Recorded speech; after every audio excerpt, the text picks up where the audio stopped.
Swamiji, a lot of people have a great fear of death. Can you discuss how to overcome that fear? Well, you know, there are many books that have come out in our times about people having near-death experiences and experiences of what it's like on the other side.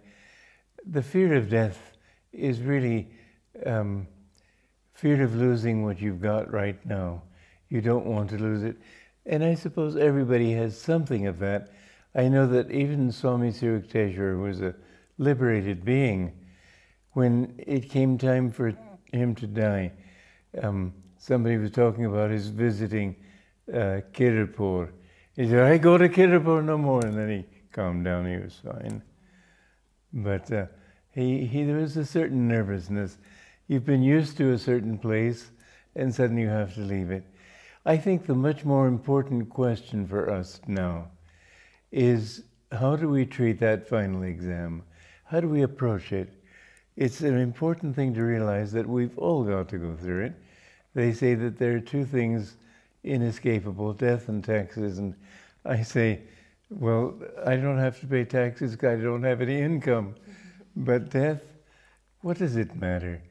What I want to do when I face death is the feeling that I've finished this life on a high note. I've done what I came to do. I don't have any debts to pay. I think that we should try always to keep our accounts clear. If we owe something to somebody, if I know there was somebody that I hurt when I was a young man, and I pray for that person. I can't go and apologize, but I can pray. I think we ought in that way to cancel out our debts. When we've been dishonest, try to correct it by being extra honest in some way. For example, you cheated somebody, give something away to compensate for that. We've got to overcome our karma, and in one lifetime, very few people will finish all their karma. But we should try to reach the point where we don't really belong to this world. We must realize that our home is in God. We've come from Him, and the goal of life is to know God, to merge back into Him. And this physical plane is the lowest of the different planes that there are. There's a mental plane, the energy plane, and the physical plane.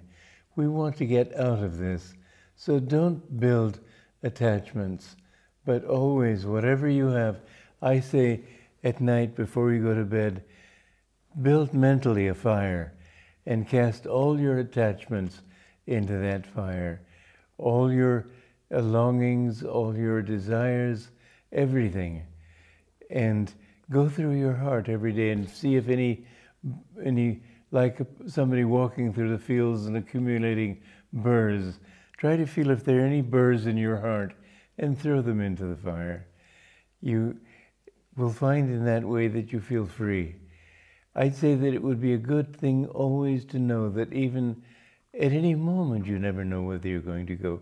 Somebody was talking to his brother, I think, or a friend anyway, at a fight, I think, a boxing match. And he turned away, and then he turned back to say something, and the person had died. An uncle of mine, he just suddenly, he went down. You don't know when you go to bed at night if you're going to wake up in the morning.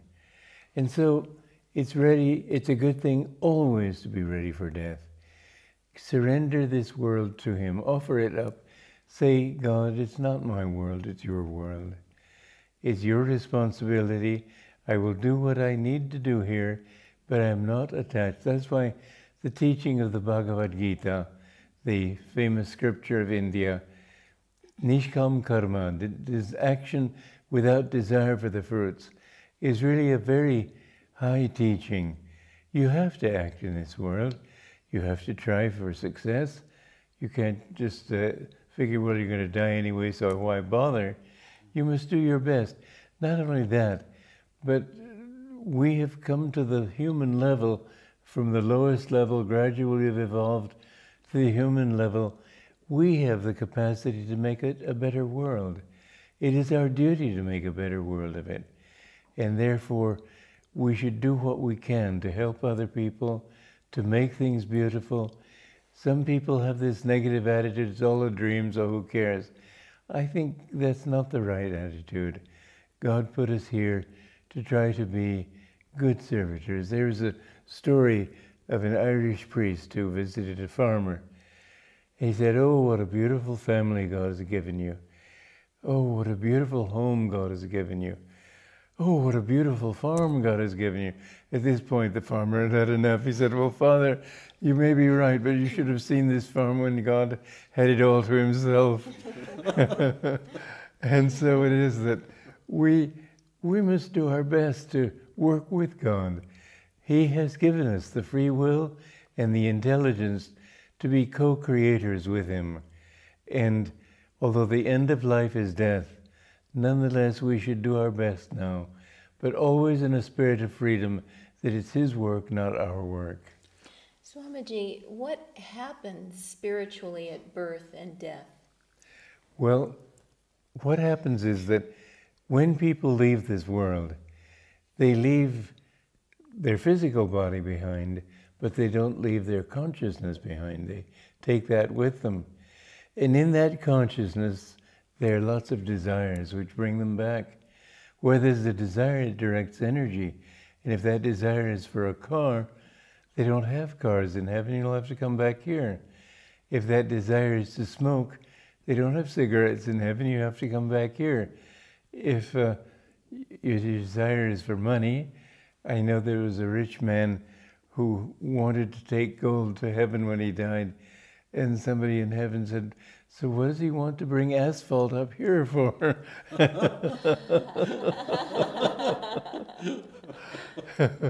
So anyway, you can't take those things with you. And so we have to realize that the freedom without anything material, that desire directs the energy back to this world. When, therefore, souls are ready to be born, and a man and woman come together sexually, they generate a light in the astral world. And that light, to that light, those souls that are in tune with that light will be drawn to it. And usually the first one wins, sometimes two or three win at the same time. And they're there from the beginning of conception. They're not necessarily in the womb then. They may be outside the womb. I know a friend of mine said that he was talking to his mother about a city that they had visited. She said, "You can't have seen that city. You were still in my womb then." But he did see it. There are many records of unborn babies who clearly remember things that their mother experienced while through her eyes they saw it, however they saw it, but they weren't fully in the womb necessarily until later on. So However, so life begins at the moment of life conception. begins at conception, and the moment of birth, children under hypnosis have gone back and remembered their birth, and it's as traumatic for the child as for the mother sometimes, but that's the birth part.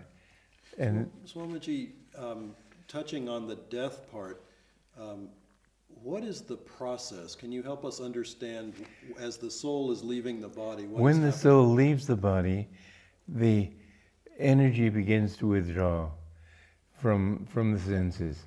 And just as in sleep, sleep is, you might say, the little death.